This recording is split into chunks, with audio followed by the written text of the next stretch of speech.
welcome back to Hold the Phone YouTube. Here are our best bets for college basketball Tuesday, December 2nd. We have a hell of a slate. We have a hell of a rundown. We have some hell of a matchups. We have everything in between. It is officially time that we gather here today to talk hardwood, talk my wood, talk college basketball up and down the floor.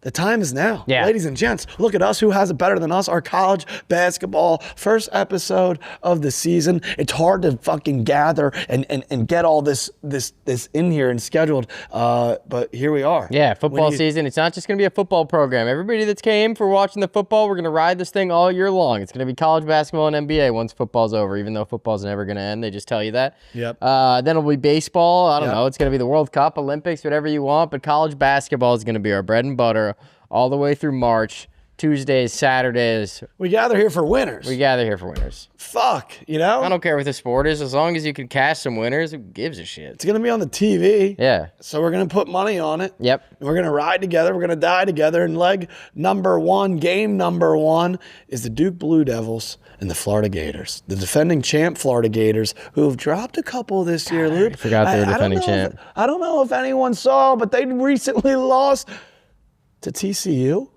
What in the sweet living room? Fuck. Yep. And that was also already having lost their season opener. They got a guy at 7'9". Yeah, 7'9". That's big. Yeah. Yeah. How does he fit in that shower? I don't know. That's a good question. The team Those showers. Dorms must be, the beds must be small. I mean, I'm sure he's not in a freshman dorm. Yeah, sure. Let's hope not. Going up against Duke, who looks like a buzzsaw. This guy, Cameron Boozer, I mean... Yeah. He's a dog. They got a couple boozers on the team. Yeah, they do. You know? Yeah. Do they? Yeah. Yeah. A couple boozers. One comes off the bench. You got Dad on the sideline. Everyone's having Put him a in the great game. time. He looks like he can still play. Yeah, dude. He'll throw an elbow or two. Yeah. Look, so now we have a Duke team, 8-0. Yes. Just won and covered against Calipari and the Razorbacks. Yep. Then you had Duke, who had also beaten Kansas. Covered. Waxed the floor against them Texas. as well. Yep. Yeah, now... It's been all roads ahead for Duke for a good reason. It looks like they are the front runners to win the national championship. Then on the other side, you have nothing but falling apart shambles for Florida. Yeah, I mean, right now, if Duke is at home and laying less than 10 points, I'm taking them. Look, You like Florida. Okay. All right. That's good for some pre-pro prep because we made the pick and it's gonna say Duke. That's okay. We could talk these things out. I thought I had told you I liked Duke. This is why it's the first. You just did. It's the first episode of the college basketball. Mm-hmm. I like Florida plus 8.5 because I think that this Florida team's a little bit more than Arkansas. It's a little bit more than Kansas. People are now all of a sudden getting a little scared and afraid of this Florida team, and I think because of that, we're getting a big number. If this Florida team had gotten the job done early in the season against an Arizona or had not lost to a TCU team, if this was two undefeated teams, in my opinion, which they very much could be, this would be more of a 3.5 point spread. First game of the year, we're going against each other. Yeah, I just think Florida, you're playing your first game on the road, and you got to go to Cameron Indoor. Yeah, no, I know. Get ready. But you better be ready. No, I think 7'9", 7'12". I don't care how big you are. I just think it's tough that it's hard to see now Florida having already 3 losses. Yeah, and you're getting 8.5 points, and this is the preseason number 1. This is a good basketball team. Yeah. And when I watch this team, they are solid. The ball hasn't rolled in their favor a couple times. They haven't had to play on the road. Scary stuff. I thought the game in TCU was. No, it wasn't. That was one of those preseason tournaments.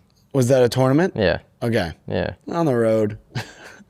Cameron Indoor. No, I know. Yeah. I know. And I mean, Duke is very solid, and it seems like inevitable that they're going to win every game. But I'm just saying their 2 first big wins. I mean, fuck, Kansas turned around and won the Players Era fucking tournament. But I don't think crazy enough that Kansas was that good. No. All right. Well, we're all over the head place. Game 1. I like we're that. all over the place. I like that. One of us is going to be 1-0. Florida plus 9.5. Yeah. And I'll take Duke. Okay. All right. Game number 2. God, we got some blue bloods. I know. Blue bloods. Look, I don't know who you're gonna pick now. Now all bets are off. I loved Michigan State on Thanksgiving against UNC. Yeah. UNC, this has already been this is the hot start to this college basketball season. Yeah, it's going to be a good year. And the matchups. You don't know who's going to be on what team, and then you start watching, you get used to the teams because it's not like the old days where you could watch a guy for 2-3 years.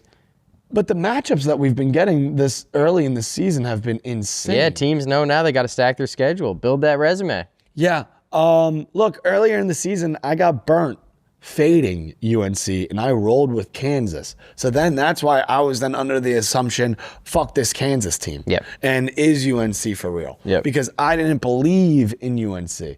Then on the other side, Kentucky, another team who has already been up and down 2 losses. Significantly. Yep. This Kentucky team, in the comfort of their own home, gets the doors blown off of them by Louisville. Louisville then comes back around. They don't look like the same team that beat Kentucky. Our pets' heads are falling off. Who's your pick? I love Kentucky in this. Me too. I'm with you. It's the same thing I feel about Duke. Like UNC's first true road game. Now they got to go to Rupp Arena. We probably maybe not the two, but 2 of the top 5 hardest places to play in college basketball. Your first road game. And also our college football model, 2 ranked teams. One of them's getting, that many points. Take the favorites. I just think in this game, Duke is overbuzzed always and always inflated, and I believe in Florida more so than I would believe in a UNC team. Yep. I don't believe, quite frankly, in either of these teams, Kentucky or UNC. So it kind of does also worry me that it's this many points because Kentucky has no defense. UNC's ranked higher than Kentucky, and they're getting 8.5. That's got to be pretty rare. Obviously, it's the beginning of the year, so rankings don't mean much, but I don't know. Kentucky's defense is the only thing that worries me, but then also the offensive side for UNC does worry me. I know there's a lot of freshmen, though, who are cooking right now. The freshman on UNC is absolute fucking stud, and then talking about this next game, the one freshman on Kansas is also free. Yeah, I something about these first road games, I don't know. I feel like you don't really know what a team's made of until they go on the road, and these are 2 tough places to play. All right, let's get to game number 3. Talk about Blue Bloods. Fuck.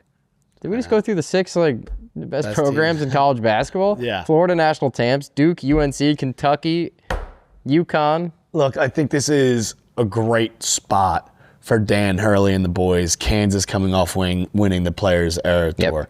Or I keep wanting to say tour. It's all right. Call it whatever you want. Tournament. Eras Tour. That's fucking Taylor Swift. Yeah. Holy sweet. I'll take you to a show. She's a friend of the show. She watches. Yep, every night. She's been begging for college basketball stuff. Dude, she's been Her begging. and Alex Edge. She's been begging for plenty of things. Easy. Give us in this ball game the fact that Kansas is coming off the Vegas trip, having just beat Tennessee, and all these massive games day in and day out, and then on the other side you have a UConn team coming in who. This is going against my theory of fading someone in your first road game.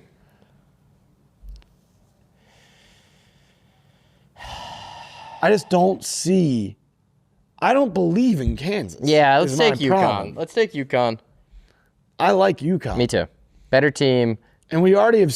You want to talk about? I mean, both these teams are battle tested. Yep. Already, which is unbelievable. Kansas played Duke and UNC. And while UConn played Arizona, Illinois, and BYU. Yep.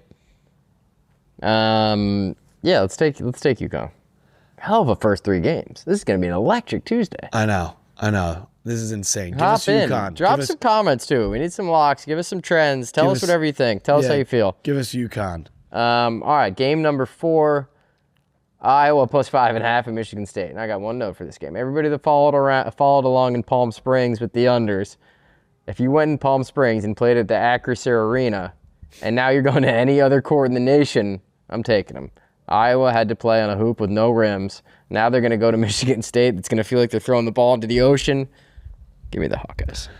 See, I think you don't understand how good of a Michigan State team this is and how good you don't understand this Tom Izzo right now in this ball club. This is one of these Tom Izzo teams that we're going to see in the Final Four. A lot of people thought it was the Michigan State team of last year. This is a Tom Izzo Final Four team, and they're no fucking around. Mm-hmm. I've watched 3 or 4 Michigan State games already this season. Every single one of them are both sides of the floor. The athleticism, the way they move, the way they roll. Michigan State right now, these are 2 7-0 teams, and Michigan State at home. I think Michigan State, having already been in some big games and gotten some big wins. They haven't had to play in a place where you can't put the ball in the hoop, though. Yeah, but they're like Iowa. It's like putting the donut on your bat. You know what I mean? You're warming up in the on-deck circle with the heavy bat. But Iowa is coming off of wins against like Grand Canyon. I'll tell you what, dude. You want to talk Final Four? Iowa could be a sleeper. Ben McCollum from Drake, the head coach, could be a different kind of ball in Iowa this year. No, I agree. This Iowa team is definitely sleazy.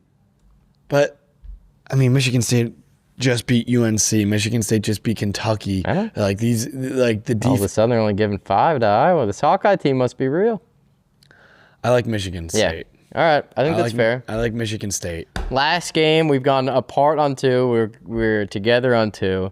Now we got 2 orange teams. Volunteers at the orange.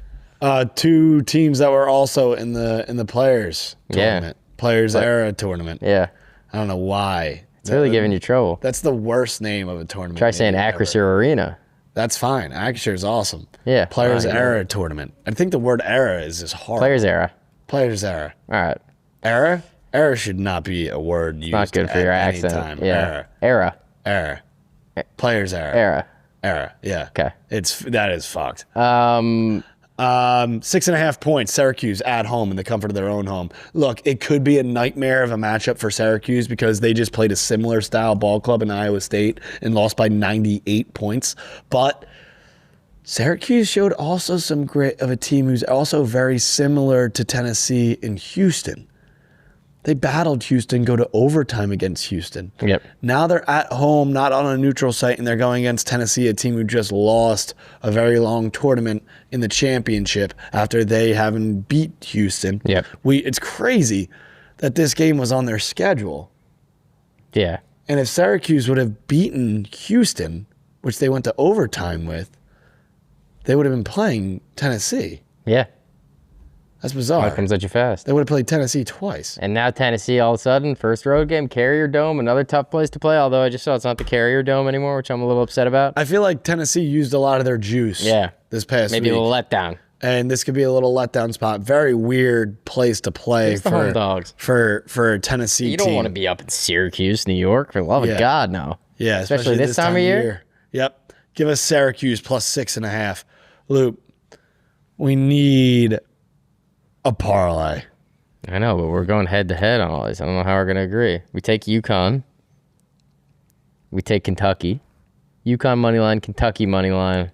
I'd take, I don't know, Duke? Duke money line? Could Florida win? No, not at Duke. They're going to get slapped. 84-63. What? Yeah. You're out of your mind if you think Duke is going to slap Florida around like that. Vegas does. That's what Vegas wants you to Follow us on social media. We're going to get you a parlay. Don't worry. Yeah. All right. Well, First college basketball show. This is like the most insane Tuesday slate of all time. Yeah. And then we got NFL Week 14. Duke, Florida, UNC-Kentucky, Kansas City this weekend. UConn-Kansas, Iowa, Michigan State, Tennessee, Q's. Oh, my goodness gracious. Welcome to the filter. Let us know who you like. Let us know who you don't like. Yeah, please. Drop a comment of who's going to win. Drop a comment of the parlay. What's a 3-team plus, Let us know if you want more college basketball content, because it's coming either way. Yep, it's coming out all ends. We appreciate each and every single one of you, and we'll see you on the other side.